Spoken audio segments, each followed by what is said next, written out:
अहमदाबादमधल्या मेघालीनगरमध्ये भीषण विमान दुर्घटना. लंडन जाणाऱ्या एअर इंडियाचं प्रवासी विमान कोसळलं.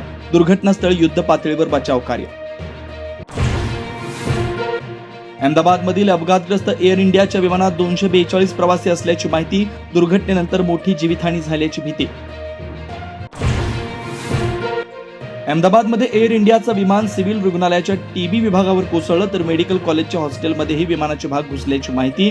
विमान कोसळलेल्या भागात 20 ते 25 जणांचा मृत्यू, तर 25 पेक्षा जास्त विद्यार्थी जखमी.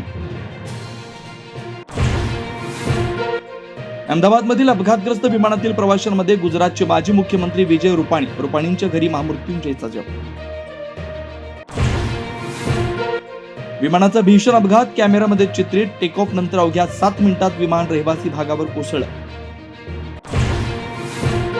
अपघात झालेल्या एअर इंडियाच्या विमानात 10 क्रू मेंबर्स. विमानातील 2 क्रू मेंबर्स मध्ये 2 मराठी, तर क्रू मेंबर्स अपर्णा महाडिक तटकरे यांच्या नातेवाईक असल्याची माहिती. अहमदाबादमध्ये विमान दुर्घटनेनंतर आजूबाजूच्या परिसरातील इमारतींचं नुकसान.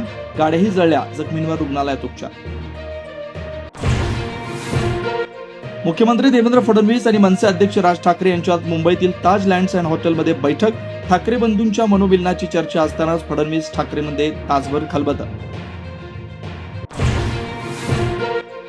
राष्ट्रवादी काँग्रेस पक्षाचे प्रदेश अध्यक्ष आमदार जयंत पाटील साहेब यांच्यावर टीका करत असताना स्वतःची राजकीय उंची तपासावी, अन्यथा त्यांना त्यांच्याच भाषेत उत्तर देण्यात येईल, असा इशारा अयुबभाई बारगेर यांनी दिला.